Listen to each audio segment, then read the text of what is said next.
Hey guys, welcome! Literary theft. Basically, pagnanakaw guys. Yan ang ibig sabihin ng plagiarism ayon sa Merriam-Webster website. So ngayon, nasa advent, simula pa lang tayo ng AI revolution kung iisipin. Ang tanong, ang paggamit ba ng AI is plagiarism o inspiration? So every week, meron tayong dalawang tanong. Ang tawag ko dito sa format na to, the duality of my human experience. So kung gusto nyo pa ng mga ganitong klaseng videos, subscribe for more. And kung magugustuhan nyo naman yung video na to, then like and comment down below. So ano pang hinihintay natin? Let's go! Kita nyo naman sa thumbnail ko, sa ChatGPT yan, na mayroong konting translucent, medyo transparent na blood splatter, no? Tapos, katabi niya si Jackie Chan. Meme yan. So, bakit ChatGPT? Well, arguably, pag pinag-usapan yung AI, ang nasa isip ng common man, na common na tao is ChatGPT. So, arguably, ChatGPT yung pinakasikat na AI sa mundo. Hindi yan research ta. Kumbaga, ano ko lang yan, observation ko lang yan. So ngayon, bakit siya may blood splatter? Well, pag-usapan natin yan mamaya. Yan yung pinaka dyan dugo at pawis. So yan muna yung sasabihin ko dyan. So si Jackie Chan muna tayo. Punta muna tayo Jackie Chan. Kung sabi ko nga, meme siya. So nire-represent niya is yung reaction natin sa mga taong magagaling. Yung mga taong nakakawindang, mga taong wow, mind blown. So, sa mga taong inspired, basically. So, siya yung nagre-represent ng inspiration side. So, pag kumari nakarinig ka ng isang sobrang galing na artista, o kaya sobrang galing na kumanta, usually, yung itsura mo makatulad ni Jackie Chan eh. Diba? Tipong, what? Paano siya nagawa yun? Papaganon ka. So, ngayon, kung babalikan natin yung dugo at pawis na sinabi ko kanina tungkol sa ChatGPT, well, meron siguro mga artist sa mundo na isang kahig, isang tuka lang sila. Kumbaga, ang hirap ng buhay nila para lang makabenta ng ginagawa nilang usually art, usually painting, drawing, ganun eh. Tapos innocently, in-upload lang nila yung art nila, yung ginawa nila.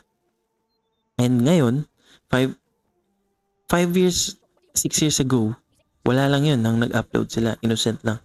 Pero ngayon, 5 years after, ginamit na ng AI models natin yung art nila and quote and quote for training. So, ang sinasabi ko dito, galing sa dugo at pawis ng iba't ibang artist ang training data ng ChatGPT.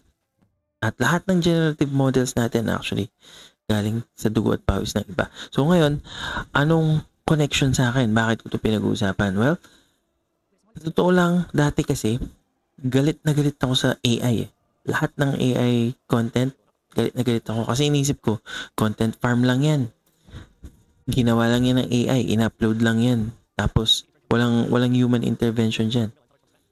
Kasi kung imagine niyo na lang kung lahat ng AI models nagsisipag-upload sila, naging content farm sila, magiging totoo na yung dead internet theory, guys. Pero feeling ko naman hindi yun mangyayari kasi meron nag-click sa utak ko eh. So, as long as tao ako, meron akong magigets. And yung nagets ko 2 months ago na yung current AI models natin, tools lang sila. Or at least tools lang dapat sila. Tools lang silang, mga gamit lang silang tratuhin dapat. Mga gamit na nakakatulong, na mga gamit na nagpapabilis, tsaka nagpapataas ng productivity. Ganun lang dapat tinitreat ang AI models natin ngayon. So sa mindset na yun, na tools lang yung AI, importante pa rin na alam mo or alam ko yung ginagawa ko, di ba? Kasi kung hindi ko alam yung ginagawa ko, hindi ko alam kung ano yung makakalabasan. So, kailangan kong malaman muna kung ano yung gagawin. And usually, yung AI, mapapabilis lang niya kung ano yung alam ko nang gawin. So, ganun yung mindset ko ngayon. And sa mindset kong to, ang paggamit ko sa ChatGPT, it seems, is inspiration ko lang. Pero syempre, meron pa rin tayong sinabi na dugo at pawis dun sa ChatGPT side. So basically, inaakusahan natin siya ng medyo plagiarist siya, di ba? Plagiarist, di ko alam kung yun yung term. So dapat, depensahan din ng ChatGPT yung sarili niya. So, eto guys, tinanong ko si ChatGPT. So, ito yung tanong. Is ChatGPT plagiarism or inspired by other people's work? Siyempre, sasagot tong si ChatGPT. Ang dami-dami niyang sinabi. Daming beses ko nag-scroll. Siguro mga 3 scroll. Pero bandang dulo, ito yung conclusion niya.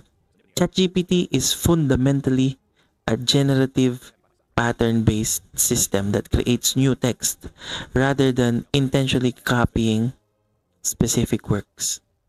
So basically, dinipensa niya na yung sarili niya na generative AI. So, hinuhulaan niya lang yung susunod na word.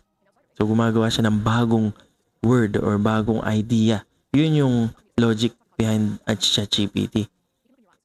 So, tutuloy natin yung sagot niya. It is inspired, therefore, by its training data, much as humans are inspired by the text they read.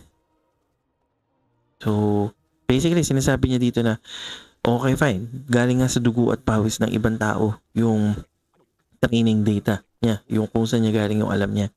Pero, katulad daw ng tao, ng mga tao, kumari nakarinig tayo or nakapanood tayo ng movie, nai-inspire din tayo dun sa movie na yun minsan. And usually sa inspiration na yun, lumalabas yung mga masterpieces eh. Diba? So, yun yung ina-argue ng ChatGPT na dahil new or generative yung nilalabas niya na sagot, eh, inspired lang siya sa dugo at pawis ng mga previous generation. So, ito pa, tuloy natin. But it can inadvertently, so hindi may iwasan, reproduce memorized passages. Yun. So, dun na tayo lalabas sa plagiarism, guys. Kasi kung meron siya natutunan dati, tapos binalik niya lang sa'yo yung word for word, then pwede nga siya maging plagiarism. So, tuloy pa natin yung sasabihin niya. Meron pa siya sasabihin, haba, diba? Users bear responsibility for detecting and attributing any material derived from identifiable sources to avoid plagiarism and uphold legal and ethical standards. Grabe. Ito, hugas kamay na to sa ChatGPT. Kasi ibig sabihin nito, wala siyang responsibilidad kung yung niluwa niya is the same lang dun sa trained data niya. So, wala na. Pag nagluwa siya ng same data na kung ano yung pinag-aralan niya, training data niya, tapos sasabihin niya na ito yung sagot ko, ito yung sagot ng ChatGPT. Nasa sa'yo na kung gagamitin mo yun or i-research mo pa. So basically, mahirap din palang pagkatiwalaan to sa ChatGPT kasi when push comes to shove, kumbaga pag nagkainitan na pala na nakakusahan ka na plagiarist ka, bigla sasabihin mo, galing ko lang sa ChatGPT. O, yun na. Bandang dulo, sasabihin lang na sa'yo ng ChatGPT o OpenAI, bahala ka dyan. Hindi mo kasi ni-research, sasabihin niya pa sa'yo. So, it seems like sa ChatGPT, inspired lang siya. Pero at the same time, meron din siyang possibility na mag-plagiarize, lalo na, maging plagiarism, lalo na kung hindi mo dinouble check or hindi mo ni-research ng mabuti. So in a way, sa mga ganong, sa mga creative endeavors, it seems like yung ChatGPT is wag mo munang pagkatiwalaan. It seems like. Kasi kung pagkakatiwalaan mo siyang gumawa ng script mo sa YouTube, kumari, nasasabihin mo sa style na ganito, baka mamaya nag-word for word na pala siya. So hindi mo lang alam kasi nga syempre mas malaki yung kakayahan niya mag-research kaysa sa'yo, di ba? Kaya mo nga ginamit si ChatGPT kasi yung kakayahan niya na mag-research and yung kakayahan niya na mag-isip outside the box. So, hugas kamay siya, guys, at the end of the day. Pero para sa akin, yung ChatGPT, yung paggamit ko sa ChatGPT is inspiration ko lang para sa susunod kong gagawin. So kayo ba guys? Paano nyo ba ginagamit yung ChatGPT? Pinapagaya nyo lang ba? yung mga favorite YouTube artist nyo, or nagpapa-inspire lang ba kayo? Huwag sabihin nyo lang sa ChatGPT, create a script or create a story inspired by, alam mo yan, kumbaga, not like, kasi kung sabi mo like, usually, dun na siguro lalabas yung plagiarism. Kasi malamang lalabas niya na yung training data niya nun. Pag sinabi mo na, like this content. So yun, pag-usapan natin to sa comments. So, as always, like and subscribe, and comment, and share kung kaya nyo. As always, I am the Lying Man.